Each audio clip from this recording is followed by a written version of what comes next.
When people swap stories about surviving a zombie apocalypse, most plans stay firmly on land.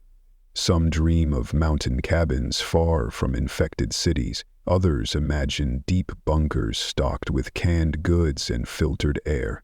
But there's one idea that drifts just outside the usual conversation. A floating fortress of steel and glass that was built to carry thousands across the seas. The modern luxury cruise ship. At first glance, it sounds almost too good to be true. Miles from shore, towering decks rising like a fortress over the water, and enough cabins to house a small town. No shambling corpses on your doorstep, no infected sprinting down a city street toward you. Just the quiet hiss of waves and the endless horizon. But is this maritime dream really the ultimate apocalypse plan? Today we're going to weigh the glittering pros and the hidden, steel-plated cons of riding out the end of the world aboard a cruise ship. The perks of a floating fortress. 1. Geography is your first line of defense. If you crave distance from the undead, the ocean is unbeatable. Zombies can stagger through alleyways or batter down doors, but they can't swim. Even the most determined ghoul will flail helplessly in open water. A cruise ship can drop anchor miles from shore, where the only visitors are gulls and curious dolphins. Waves and tides are an invisible moat. You can sip coffee on the upper deck, while the apocalypse rages hundreds of miles away, knowing that the sea itself is your most reliable fence. Unlike land walls, the ocean doesn't rust, doesn't crack, and doesn't need guards patrolling the perimeter. Raiders or desperate survivors would have to burn precious fuel just to reach you, something most scavengers will think twice about when gasoline becomes worth more than gold. 2. A high-rise above the waves. Modern cruise ships tower 12, sometimes 15 decks above the waterline. That's the equivalent of a mid-sized city skyscraper turned on its side. For anyone hoping to stay out of clawing reach, that vertical advantage is priceless. Even if a few stray floaters or an abandoned dinghy drift close, climbing a sheer steel hull is a near impossible challenge for any intruder, living or dead. 1 or 2 heavily guarded gangways or service ladders become the only possible entry points. Fortify those, and you've turned a pleasure vessel into an impregnable citadel. 3. Built to survive the wildest weather.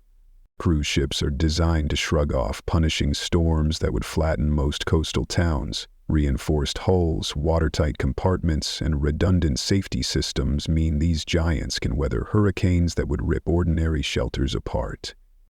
While survivors on shore scramble to patch leaking roofs or flee rising floodwaters, you're sleeping soundly inside a structure engineered to tame the fury of the sea.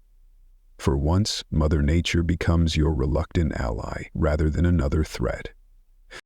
4. 360-degree surveillance. Nothing sneaks up on you out here. From the bridge or any upper deck, the horizon is a perfect circle of warning. Whether it's an approaching storm front, a scavenger vessel, or a suspicious cluster of floating debris, you'll see it long before it reaches striking distance. This panoramic awareness gives you options: radio warnings to your crew, shift anchor to avoid trouble, or simply power up and steam away. Unlike a mountain hideout with blind valleys, the ocean offers nowhere for trouble to hide. 5. Ready-made infrastructure. Unlike a lonely cabin or a hastily barricaded mall, a cruise ship is practically a floating city. Cabins with real beds, kitchens, industrial freezers, medical bays, laundry rooms, and lounges are already in place. You aren't starting from scratch. You're moving into a fully furnished neighborhood. What? Most ships carry months of dry goods, bulk cooking equipment, and desalination plants capable of turning seawater into thousands of gallons of fresh drinking water each day. Some even boast gyms, theaters, and small clinics, luxuries that become lifelines when society collapses. 6. Power and mobility. A cruise liner isn't just a stationary fortress, it's a mobile one. Massive diesel engines, or in some cases hybrid electric systems, can push you hundreds of nautical miles away from danger zones. If one region of ocean becomes unsafe, whether from raiders or storms, you simply chart a new course. While fuel eventually becomes scarce, a well-stocked ship may carry enough reserves for months of travel, and with some ingenuity, solar panels or small wind turbines can supplement critical systems once the diesel runs low. 7. Ocean's pantry. Forget looting empty grocery stores. The ocean itself becomes your endless buffet. With nets, lines, and a bit of skill, you can fish, set lobster pots, or harvest seaweed for nutrients. Rainwater collection on those massive flat decks adds another renewable resource. While your old neighborhood fights over canned beans, you're grilling fresh tuna beneath a sunset sky. The hidden dangers lurking below deck. All that sounds like paradise in a world gone mad, but survival is rarely so simple. The very qualities that make a cruise ship an oasis can turn it into a steel trap once the honeymoon ends. 1. Isolation cuts both ways.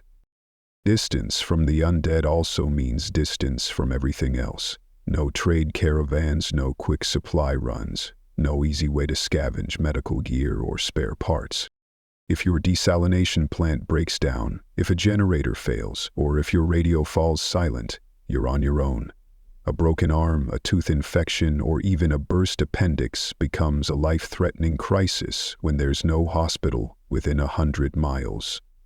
Independence feels heroic until you need help that isn't coming. 2. Maintenance. A never-ending battle. These ships aren't simple machines. Even in peacetime, with full crews and constant inspections, they require relentless maintenance.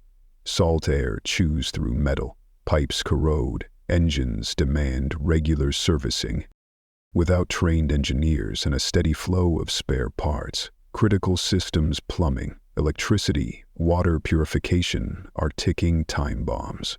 A single failed pump could cascade into days without drinking water. A corroded engine part might leave you adrift and powerless, a drifting hulk in zombie-infested seas. 3. Fuel is finite. Yes, cruise ships carry thousands of gallons of diesel, but that reservoir isn't bottomless. And unlike a car, you can't simply siphon crude oil and pour it in. Refining diesel is a complex industrial process, far beyond most survivors' reach. Once your stockpile runs dry, the ship's mighty engines fall silent. Without backup power from solar arrays or wind turbines, lights dim, pumps stop, and desalination grinds to a halt. Your fortress suddenly feels less like a palace and more like a stranded metal coffin. 4. Fleischmann is 5. The silent predator. Steel doesn't burn, but everything inside it can, and cruise ships are full of flammable materials, carpeting, furniture, wiring, cooking oil. In normal times, trained crews and high-tech suppression systems stand ready. In an apocalypse, those crews may be long gone and critical systems untested. One careless spark, one galley accident, and a blaze could sweep through decks before you have a chance to contain it. Unlike a house fire where you can flee into the yard, there's nowhere to run at sea. The very isolation that shields you from zombies also traps you with the flames. 5. Feeding the multitude. Fishing can supplement your diet, but it can't fully replace the vitamins and minerals that come from a balanced agriculture. Hydroponics can work, but it requires constant attention, nutrient solutions, and power for pumps and lights. Without steady farming, you're always one failed fishing season or storm away from starvation. Rationing becomes a way of life, and long-term food security remains an unsolved puzzle. 6. Psychological strain. Finally, the mind. Humans are not meant to live for months or years confined to a steel island. The endless horizon becomes a cage, and even with companions, cabin fever sets in. Paranoia and tension grow when there's no escape from arguments or personality clashes. Depression creeps in with the monotony of waves and sky. You might have kept the zombies out, but your own thoughts can become the most dangerous enemy aboard. Verdict: paradise or prison? On paper, a cruise ship checks every survivalist box. Isolation, height, built-in housing, renewable water, and even entertainment options put it far ahead of rickety cabins or crumbling city blocks. For the first frantic months of the apocalypse, it might be the closest thing to safety you can find. But survival is a marathon, not a sprint. The same ocean that shields you also seals you off from vital supplies and expertise. Engines corrode, systems fail, and fuel runs out. Food variety dwindles and mental health frays. Fire risk never sleeps. In the end, a cruise ship is a double-edged sword, an unbeatable short-term sanctuary that slowly transforms into a long-term gamble. With a skilled crew, a plan for renewable energy, and robust fishing or hydroponics, it could be a floating kingdom. Without those, it risks becoming a silent tomb adrift on an endless sea. So if you ever find yourself planning for the unthinkable, remember, the ocean offers refuge but only to those prepared to master its challenges. A cruise ship might buy you time, but in the zombie apocalypse, time is never enough. Would you set sail or stay on land? Drop your answer in the comments and tell us how you would survive the zombie apocalypse.